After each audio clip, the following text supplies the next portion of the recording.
जी चाची जी, आपने मुझे बुलाया? प्राची अमन की चाची के पास आकर बोली। हाँ बेटा, कुलदेवी का पूजन भी होना है और तेरी मुंह दिखाई भी, है ना? इसीलिए मंदिर के लिए हम सब तैयार हैं। चलो साथ में।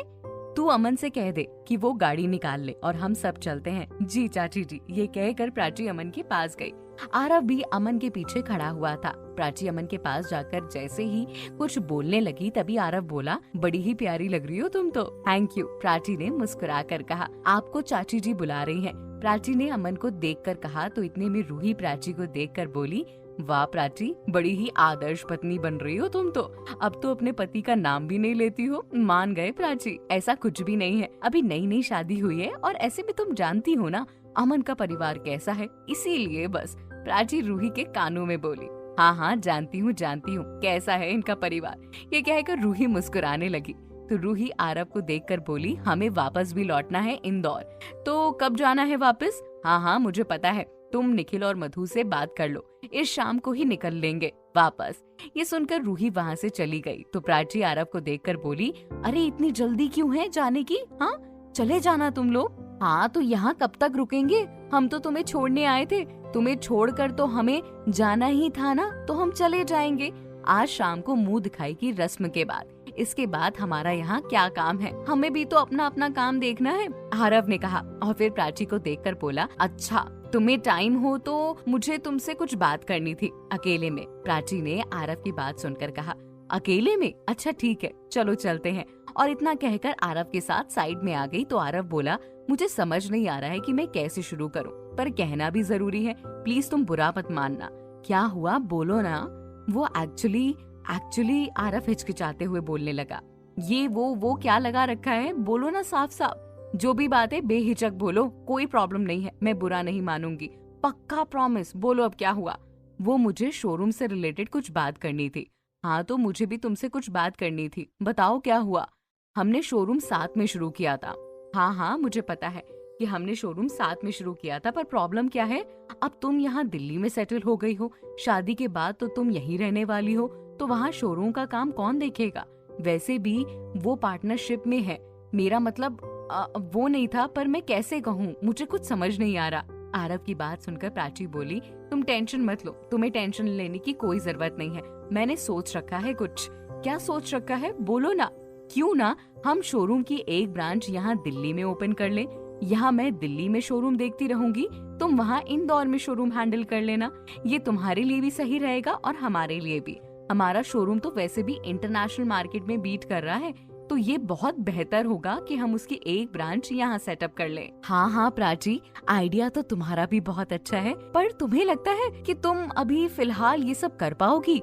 यहाँ अमन की फैमिली में आई हो, बुरा मत मानना, पर मुझे नहीं लगता कि अमन की मम्मी तुम्हें कुछ ऐसा करने देंगी। अरे तुम टेंशन नहीं लो, मैं अमन से बात करूंगी, अमन जरूर मेरी बात समझेगा और वो मुझे आगे बढ़ने में हेल्प करेगा, प्राची ने कहा। प्राची जल्दी आओ बेटा, हम मंदिर के लिए लेट हो रहे हैं। हॉल में आवाज आई तो प्राची आरव को छोड़कर वहाँ से मंदिर के लिए निकल गई।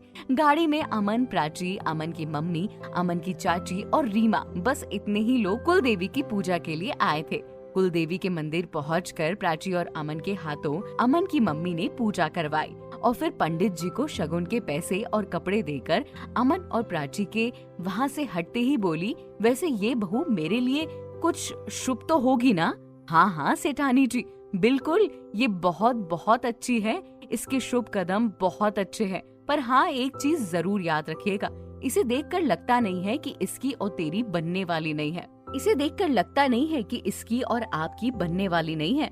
मतलब कहना क्या चाहते हो? अमन की मम्मी पंडित जी को निहारते हुए बोली, बहू ठीक है, पढ़ी लिखी है, सुंदर है, सुशील है, आगे बहुत नाम करेगी, बहुत नाम रोशन करेगी, तेरे बेटे से भी आगे जाएगी दुनिया में, अपनी अलग अलग पहचान बनाएगी, पर कहीं ना कहीं तुम्हें पसंद नहीं आएगी और इसके साथ तेरी तू मैं हमेशा चलती रहेगी।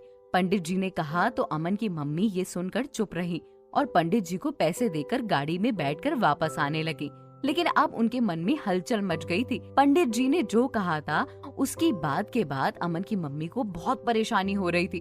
वो नहीं चाहती थी कि प्राची उनके बेटे अमन से भी आगे बढ़ जाए, ऐसे में उनके बेटे की कोई कीमत नहीं बचेगी और फिर वो जोरू का गुलाम बनकर रह जाएगा, हमेशा उसके सामने झुकेगा और अपने पैरों तले दबाकर अपना गुलाम बनाकर रखेगी। और अगर ऐसा कुछ हुआ तो उनका क्या होगा? अमन के पापा के जाने के बाद उन्होंने बहुत मुश्किल से खुद को संभाला था और अमन को पाला पोसा था, लेकिन प्राची के आने के बाद उन्हें अब ये सब डर सताने लगा था कि प्राची उनके बेटे अमन को उनसे अलग न कर दे। और इसीलिए वो नहीं चाहती थी कि प्राची किसी भी या कभी भी कोई काम में आगे बढ़ जाए। वो बस इतना चाहती थी कि प्राची एक ऐसी बहू बनकर घर में रहे, बस घर के कामकाज करे और अपने पति के साथ खुश रहे। इसके अलावा वो नहीं चाहती थी कि प्राची कभी भी बाहर का काम करे या कुछ ऐसा काम करे जिससे उसका नाम रोशन हो। मम्मी, आप क्या सोच रही हो? परेशान नजर आ रही हो? अमन अपनी मम्मी को देखकर बोला। नहीं बेटा, कुछ भी नहीं, तुम्हें कोई गलतफहमी हुई होगी। नहीं मम्मी, आपको देखकर तो लग रहा है कि आप बहुत परेशान हो। हाँ जीजी, बोलो ना, क्या बात है? हाँ, अमन की चाची ने भी कहा। कोई बात नहीं है। ये सुनकर सब चुप हो गए, लेकिन अमन की मम्मी का ऐसा चुपचाप देखकर प्राची को थोड़ा सा अजीब जरूर लग रहा था। उन्हें समझ नहीं आ रहा था कि अभी सुबह तक तो इतनी अच्छी थी, पर अब ऐसे क्यों मुंह लटका कर बैठी हुई हैं?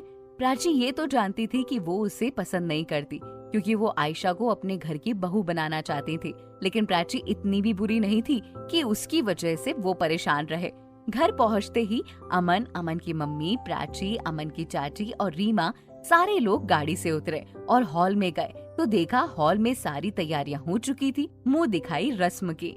उनके आते ही अमन की दादी उन सबको देखकर बोली, आ गए तुम लोग? देखो, मैंने घर को पूरा डेकोरेट करवा रखा है ताकि आराम से जल्दी मुंह दिखाई का फंक्शन शुरू हो जाए। और हमने भी हेल्प करी है। निखिल, मधु, रूही और आरव सब लोग सामने आकर एक साथ बोले, हाँ हाँ, तुम लोग के बिना तो ये काम वैसे भी नामुमकिन था। अमन की चाची मुस्कुराकर बोली तो वो सारे लोग हंसने लगे। प्राची को कमरे में ले जाकर तैयार कर दो और इसे इतनी अच्छी तरीके से तैयार करना कि सारी सोसाइटी के लोग मेरी बहू को देखकर जल जाएं। अमन की मम्मी ने रीमा और मधु को देखकर कहा, जी आंटी, जी बड़ी माँ। रीमा और मधु दोनों ने जवाब दिया और फिर प्राची को लेकर कमरे में चले गए। अब आगे क्या होगा, ये बातें आपको पता चलेंगी अगले एपिसोड में। कहीं जाइएगा नहीं, चीजें और भी इंटरेस्टिंग हो रही हैं। कहीं जाइएगा नहीं। ये एपिसोड कैसा लगा नीचे कमेंट करके जरूर बताइएगा।